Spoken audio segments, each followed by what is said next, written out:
지식과 상상의 경계를 넘는 시간, 여기는 로이북스입니다. 책을 사랑하는 당신을 위한 이야기 지금 시작합니다. 안녕하세요. 딥다이브입니다. 돈, 이게 그냥 물건 사는 데만 쓰는 게 아니죠. 지난 세기 내내 달러는 브레튼 우즈 체제, 페트로달러, 그리고 스위프트망으로 세계 금융을 꽉 쥐고 있었잖아요. 그런데 지금 디지털 화폐라는 새로운 변수가 등장해서 이 질서가 좀 흔들리는 것 같아요. 오늘 딥다이브에서는 공명칙 저자의 트럼프 그리고 스테이블 코인, 이 책을 중심으로 좀 파보려고 합니다. 달러 패권에 도전하는 디지털 위안화, 그리고 여기에 맞서는 미국의 스테이블 코인과 비트코인 전략, 이 복잡한 디지털 통화 전쟁 속에서 당신에게 진짜 중요한 통찰은 뭘지 한번 같이 찾아보시죠. 네, 이게 정말 흥미로운 지점인데요. 단순한 기술 경쟁 이런 차원을 넘어서 지정학, 안보, 무역 패권까지 다 걸려있는 문제거든요. 특히 책에서 다루는 것처럼 트럼프 전 대통령이 왜 처음에는 비트코인을 좀 부정적으로 보다가 스테이블 코인이나 디지털 달러에 주목하게 됐는지 그 배경을 보면요. 현재 벌어지는 이 디지털 통화 패권 전쟁의 본질을 이해하는 데 아주 중요합니다. 맞아요. 그럼 그 배경부터 좀 짚어보죠. 달러가 어떻게 세계를 지배하게 됐을까요? 특히 닉슨 쇼크 이후에 금이랑 연결이 끊겼는데도 말이죠. 그게 바로 페트로달러 시스템 덕분이죠. 미국이 사우디랑 딱 합의를 봐서 전 세계 석유 거래는 무조건 달러로만 하도록 한 거예요. 그러니까 석유를 사려면 무조건 달러가 필요하게 된 거죠. 모든 나라가요.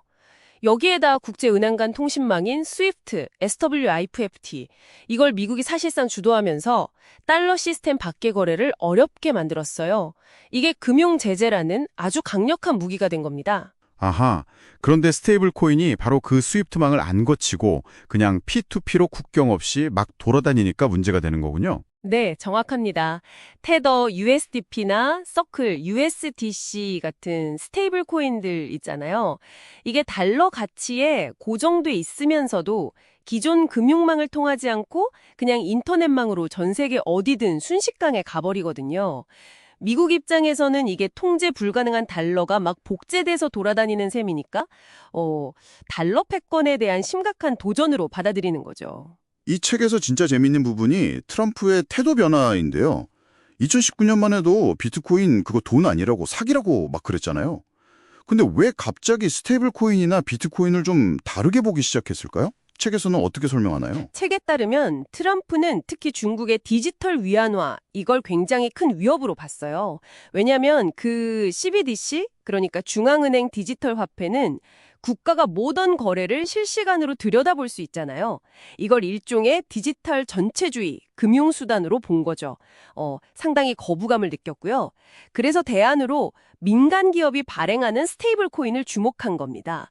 이걸 디지털 시대의 페트로달러처럼 써서 달러 영향력은 유지하되 정부가 직접 다 통제하지는 않는 방식으로 미국식 자본주의에 맞는 해법을 찾으려 했다. 이렇게 볼 수 있습니다. CBDC와 스테이블 코인. 여기서 딱 갈리는군요. 중앙 통제냐 아니면 민간 주도의 어떤 혁신이냐. 네, 바로 그 지점입니다. 이게 현재 미국 정치 상황하고도 딱 맞물려요. 민주당 쪽은 주로 규제를 통해 소비자 보호나 금융 안정을 강조하는 편이고요. 반면에 공화당 내에서는 스테이블 코인이나 비트코인을 미국의 어떤 금융 리더십, 기술 혁신을 지키는 도구로 봐야 한다는 목소리가 점점 커지고 있죠. 반면에 중국은 완전히 다른 방향으로 가네요. 디지털 위안화 개발 속도가 엄청났잖아요. 네, 중국은 처음부터 목표가 아주 뚜렷했습니다. 안으로는 금융 통제력을 완전 강화하고 밖으로는 달러 영향력에서 벗어나겠다, 이거죠. 이미 자국 내에서 테스트를 넘어서서 그 1대1로 참여국이나 러시아 같은 나라들하고 디지털 위안화 결제 실험을 막 하고 있어요. 스위프트를 거치지 않는 자체 결제망을 만들려는 시도죠. 미국이 제일 걱정하는 게 바로 그거겠네요. 달러를 안 거치는 그런 경제 블록이 생겨나는 건 말이죠. 맞습니다.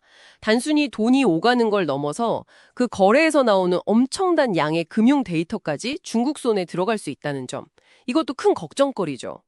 최근에 브릭스 국가들이나 중동 일부 국가들에서 탈달러 움직임이 보이잖아요. 이게 디지털 위안화 확산 시도랑 맞물리면 페트로달러 체제 자체가 흔들릴 수 있다. 이런 위기감이 커지고 있는 겁니다. 이건 단순히 화폐 전쟁이 아니라 어떻게 보면 데이터 지정학 문제이기도 한 거죠. 그럼 미국의 대응은 어땠나요? 초기에는 좀 우왕좌왕하는 것 같기도 했는데요. 네, 초기에는 약간 혼란스러워 보였죠. 하지만 2024년에 비트코인 현물 ETF가 승인된 건 아주 중요한 전환점이라고 봐야 합니다. 암호화폐가 드디어 제도권 금융 안으로 들어왔다는 상징적인 사건이거든요.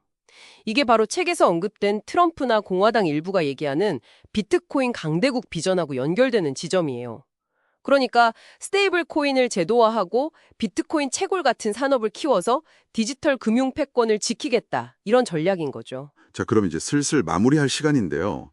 이 거대한 패권 다툼 속에서 결국 개인인 당신은 어떤 선택을 해야 할까요? 모든 게 관리되는 편리함의 CBDC, 예를 들면 디지털 위안화 같은 거요. 아니면 변동성은 크지만 개인의 자유와 책임이 중요한 비트코인. 혹은 그 중간쯤인 스테이블 코인. 아, 선택지가 점점 복잡해집니다. 그렇죠. 이제는 그냥 예전처럼 달러나 은행 시스템만 믿고 가기에는 세상이 너무 빨리 그리고 복잡하게 변하고 있어요. 결국 이 디지털 통화 전쟁은 미국과 중국이라는 두 거인의 충돌이면서 동시에 다른 금융 철학의 대결이기도 한 것 같습니다.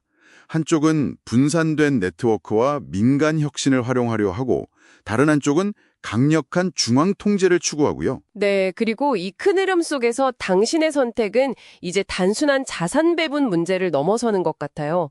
앞으로 당신이 어떤 종류의 돈을 쓰느냐가 어쩌면 당신이 어떤 사회 시스템을 지지하는지를 보여주는 그런 시대가 올 수도 있습니다. 통화 주권이라는 게 이제 더 이상 국가만의 것은 아닐 수도 있다는 거죠. 자, 오늘 딥다이브를 마무리하면서 당신에게 질문을 던져봅니다. 이 새로운 디지털 금융 질서 속에서 당신은 어떤 통화를 선택하시겠습니까? 그리고 그 선택이 가져올 미래의 무게, 이걸 감당할 준비는 되셨나요? 이 질문을 한번 곱씹어 보시면서 오늘 탐험을 마치겠습니다. 더 깊이 있는 이야기는 전자책으로 만나보실 수 있습니다. 책 구매 링크는 아래 설명란을 참고해 주세요. 전자책 전문 출판 로이북스